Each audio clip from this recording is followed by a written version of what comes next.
Alright, so the next one is the seventh one. Here we have to show that in every connected graph G, there is a path whose length is at least this much, which is the minimum of these two quantities. The first one is twice the minimum degree of G, and the second one is 1 less than the order of G. So let's see the solution. In the solution, what we are going to do, first we are going to consider a path of maximum possible length, that is a longest path in G, and that path is going to be that P, joining the vertices X and Y. So let's write accordingly. Let P be a path in G of maximum possible length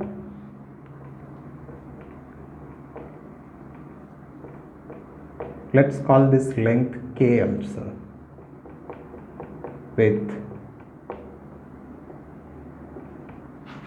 end vertices X and Y. Alright, so next what we are going to do, we will consider a special set of vertices like this. Let X be the set of vertices V in G such that, well, instead of writing G, okay, no, this is not G, sorry, this is P, the set of those vertices in P such that V is adjacent to some neighbor of X in P. This is an edge in G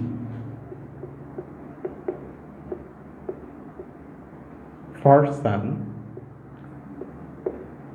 U in the neighborhood of X such that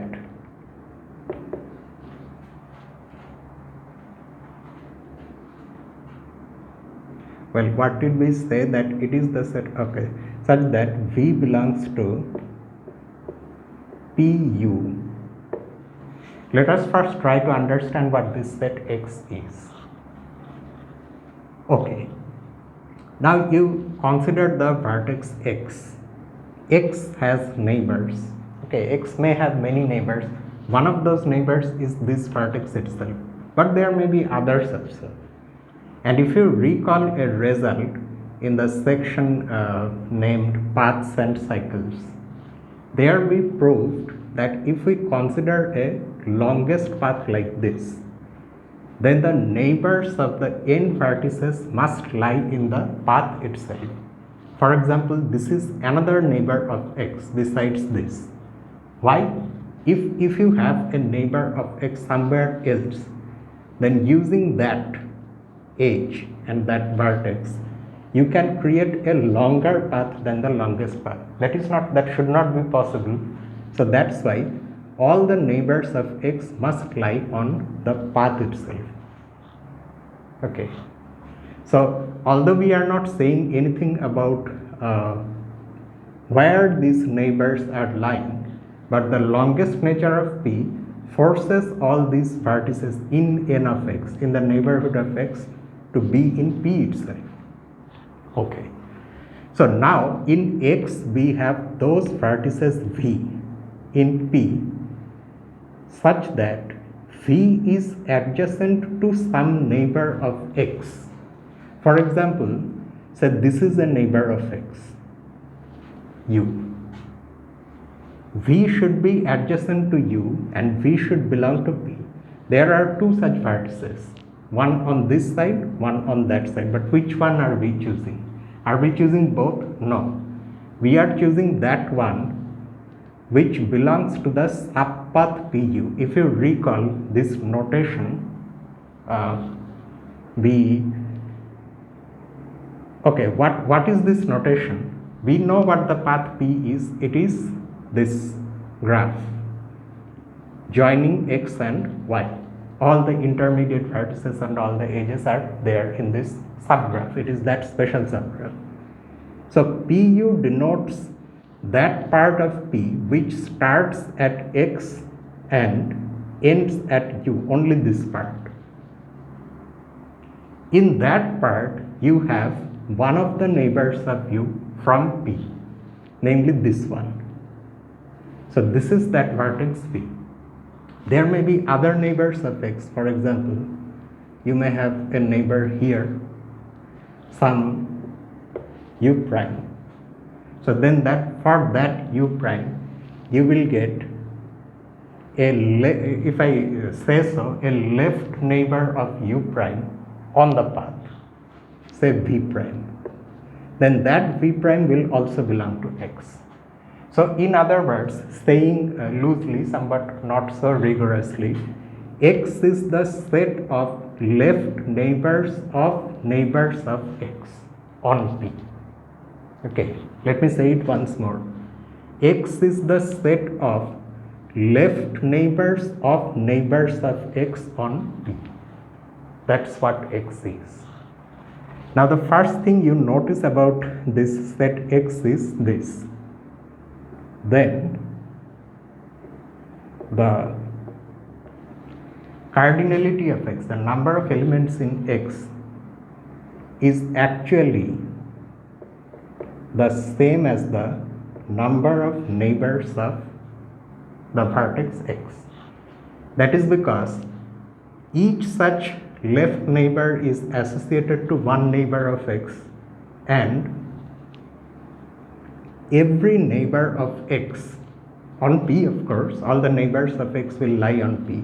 Every such neighbor comes with a left neighbor. Now it may happen that, say you choose one neighbor of x and then you look at that left neighbor. That left neighbor may itself also be a neighbor of x. In other words, this u and v prime may coincide. That may happen, but that is nothing to worry about. So this is equal to the number of vertices in n of x, or in other words, the degree of x. Okay, and that definitely is greater than or equal to the minimum degree, delta.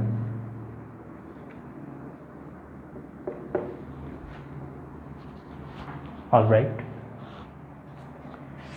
Now these things are going to contribute what? I mean, these neighbors of x, the ordinary neighbors, not the neighbors of neighbors, okay, the ordinary neighbors are going to contribute 1. Each such neighbor is going to contribute the number 1 to the length of P, that is k, via that edge which lies to its left. So that means at least how many such neighbors are we looking at here? Delta of G. So let me write the next line like this. So at least, I am not entirely sure if this way of writing would be rigorous or not for a formal solution, but more than rigor, understanding is what matters. So at least delta of G neighbors of x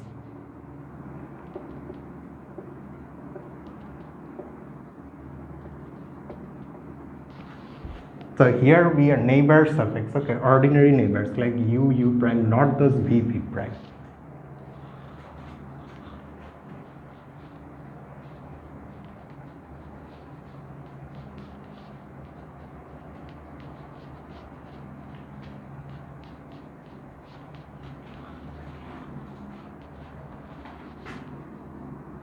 Will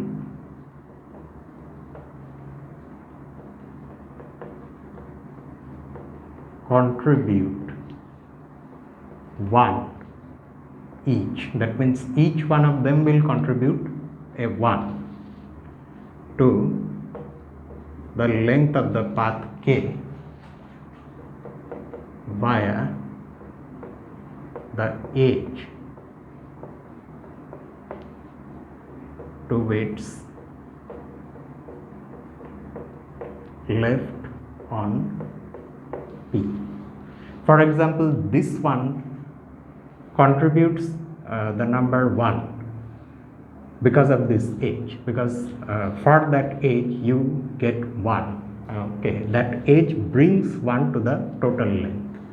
Similarly, the edge that lies to the left of this neighbor u prime, that also brings a 1 to the total length.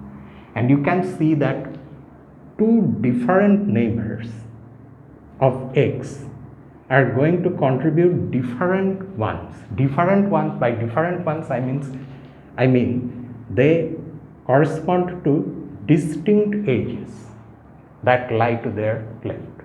Obviously, because for this edge which lies to the left of u, the neighbor u of x, and this edge which lies to the left of the neighbor u prime of x coincides if and only if u is equal to u prime. So that means the neighbors that we see here, at least delta of g are there, and each one is going to contribute a 1 to the length of the total length of the path. That's what we have written. And now whatever we did with this end vertex x can also be done with that end vertex y, because the situation is just symmetric about x and y. So similarly,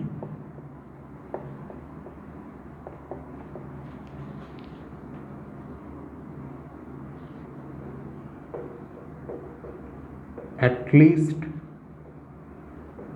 delta of g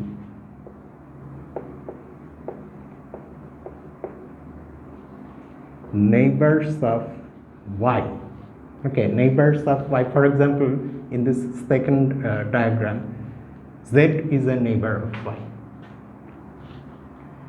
Now those neighbors also contribute 1 to the total length of the path, but this time we are going to see the edges that lie to their right.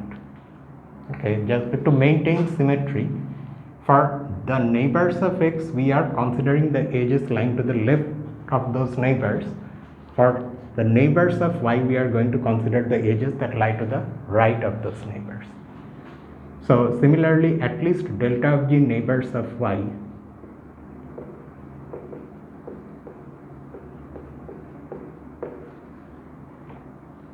contribute 1 each to k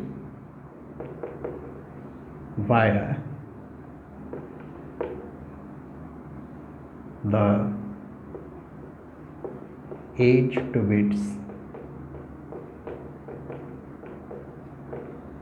right on P.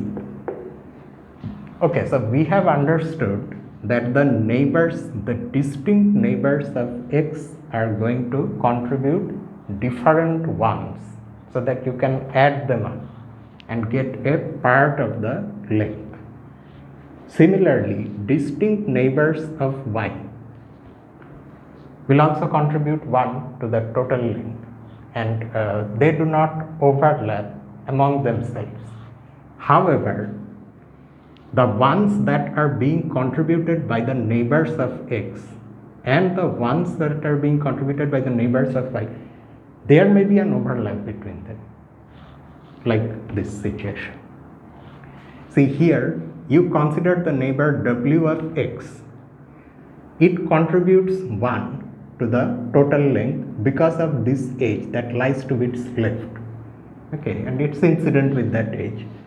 But at the same time, y also has a neighbor z, which contributes 1 to the total length through this edge that lies to its right, but they are the same edge, so you cannot bring to the length a 1 because of W and another 1 because of Z, because then you are considering more, but that extra one is not there.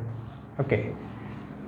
But if this type of overlap is not there, then of course you can add delta of G number of ones coming from the neighbors of X, and at the same time delta of G number of ones coming from the neighbors of Y.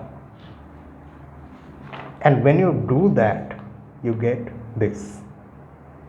And by the way, how do we write, I mean, what is the condition that there is no overlap? You see clearly that there will be no, okay, so this is the situation where there is an overlap. And what has happened is that a neighbor of Y, namely this Z or Z, belongs to X because it's a left neighbor of a neighbor of X. No? So this Z belongs to X. This should not happen. So next we write if the neighborhood of Y. So we can just simply write the neighborhood of Y, and we do not have to bother about neighbors lying on this side or that side of Y, because again, just like X, since Y also lies, Y is the other end of the longest path. So the neighbors of Y, just like the neighbors of X, must lie on P itself. So you can just simply write N of Y. You need not separately write NP of Y, because NG of Y is actually NP of Y due to the longest nature of the path. Now if N of Y has no intersection with X, that is no such Z exists, then there is no overlap. How have I written this sentence? Oh, okay, these contributions don't overlap. Okay, then the above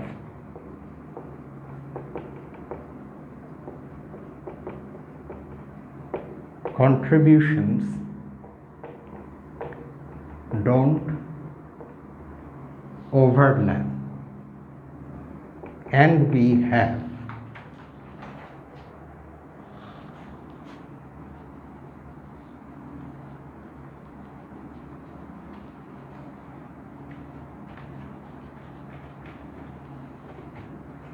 so we get delta of G, at least delta of G once, number of ones because of X, and at least that many number of ones because of Y, and we can add them up because there is no overlap. So we have, and all of these things contribute to the total length K, which may actually be larger than these contributions, but because of that we get an inequality, not necessarily an equality. So K is greater than or equal to delta of G number of ones coming from X and an equal number of ones coming from Y. So you see that the length of this path is at least 2 times delta G, if this condition is true, but this condition may fail. So then what happens? Now suppose that N of Y, yeah, okay, this intersection is non-empty. Then there is a vertex, an element in this intersection. So let us choose one such element, Z.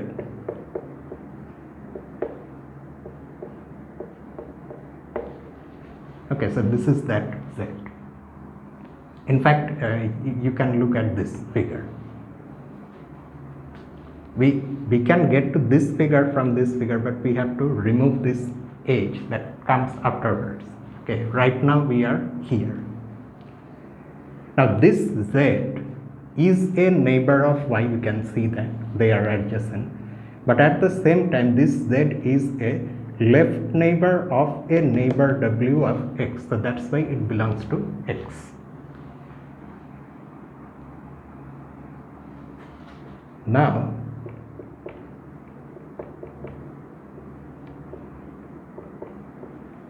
consider the cycle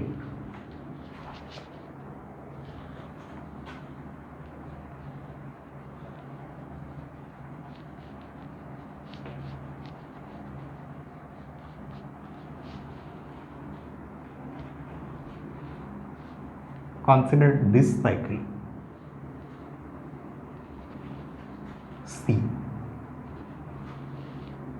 So how do we get C from here? That is, the original path is P, of course.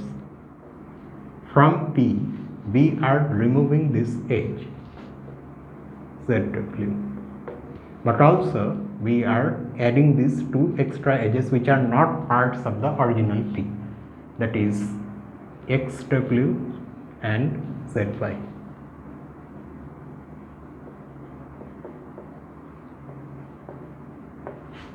Now, what is the length of this cycle? Let's see. What is the length of the original path? K, from which we are losing one edge. So that means K minus 1 edges we are looking at after the removal of this edge, plus 2 extra edges. So K minus 1 plus 2, that is K plus 1.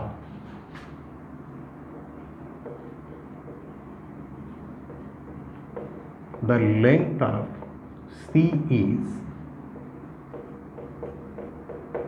K plus 1. Now in this case, what is our aim is to show that the order of the graph must be less than or equal to K plus 1. Suppose that is not the case. Suppose that the order of the graph is greater than K plus 1. Alright. Now, because you are looking at a cycle whose length is K plus 1, so its order is also K plus 1. That means there are K plus 1 vertices that are there on this cycle, in this cycle. Now, if G has more vertices than the vertices that you see here, that means there is something outside. But at the same time, G is also connected. So the situation is like this. Let me draw another diagram, okay, a little one. Actually, two.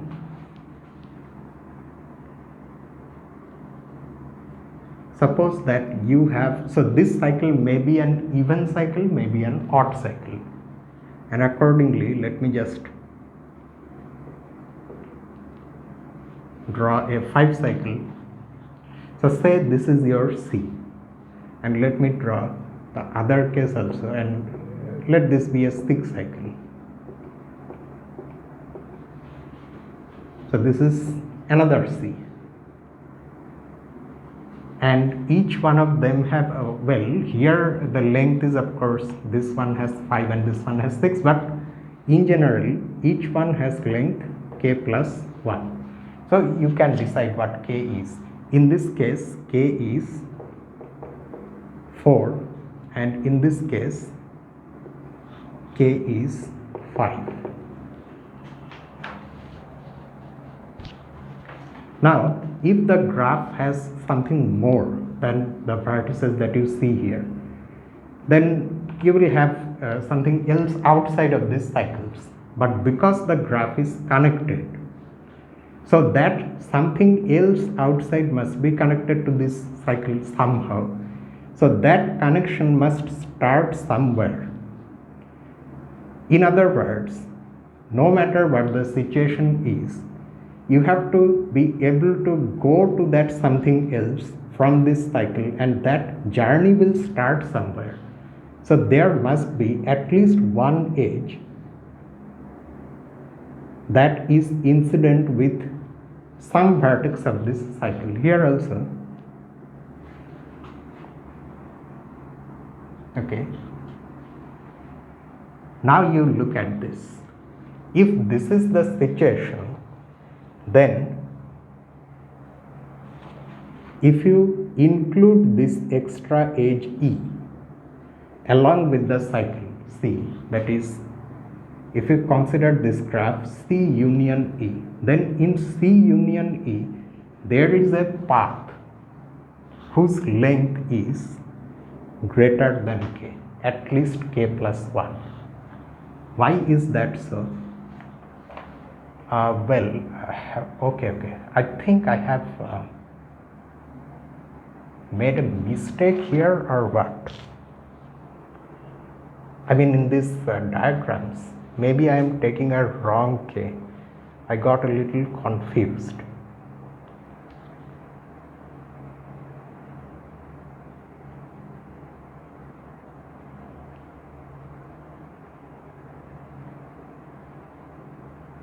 So the length of the cycle is K plus 1. Okay.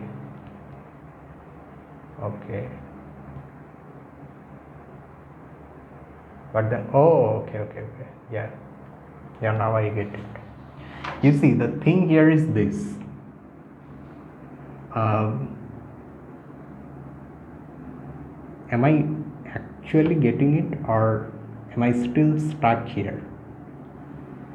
I have an extra edge, so let me look at this one first.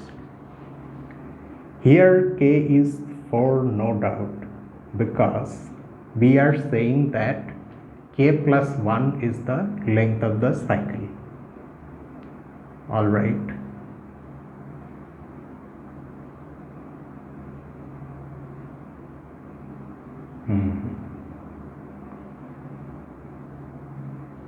But then, how am I going to get a path of length K plus 1, in this case, say 5. 1, 2, 3, 4, 5. Oh, that's how, okay. Yeah. So you see, in this, so let's look at this case. Without this extra edge, of course, only on this cycle we do not have a path of length 5, right?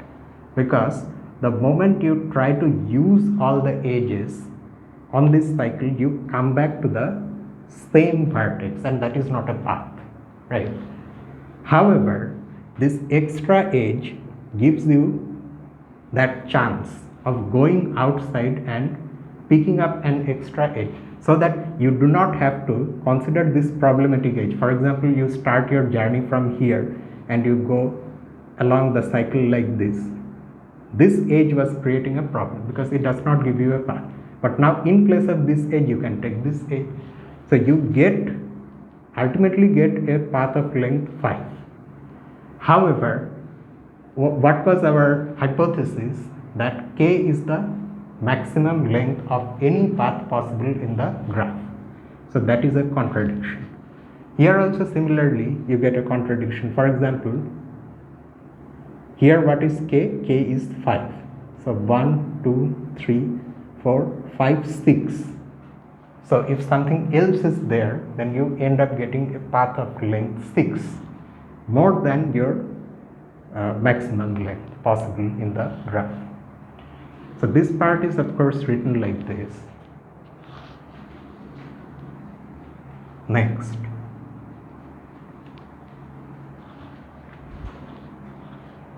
Suppose G has more vertices than K plus 1. Then there exists an edge E in G that is not an edge, let me write like this, not an edge in the original cycle C. And of course this happens since G is connected, but then C union E has a path of length k plus 1.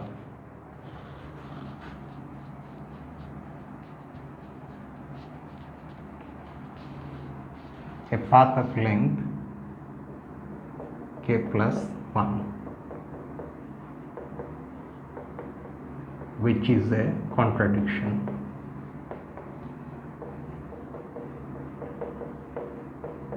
This contradiction stems from our supposition that the order of G is more than k plus 1. Thus, our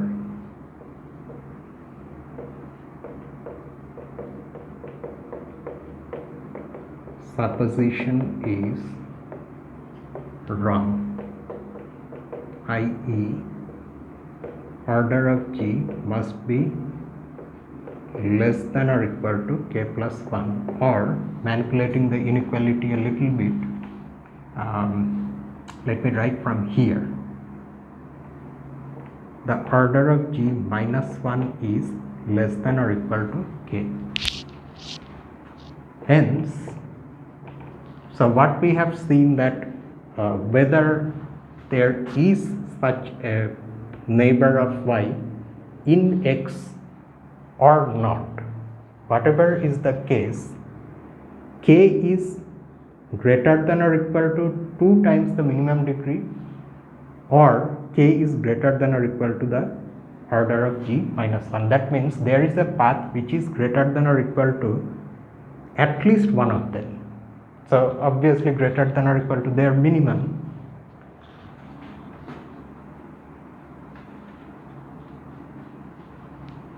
And that's why k is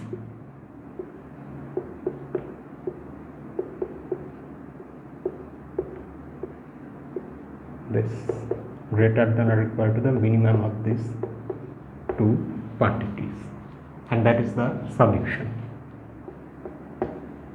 And let me just end the video here itself. We will solve the other exercises, the subsequent ones, in the next graph theory update. And tomorrow, of course, we have our usual upload, and tomorrow we have to solve according to the cycle. Last we solved algebra problems from Lee.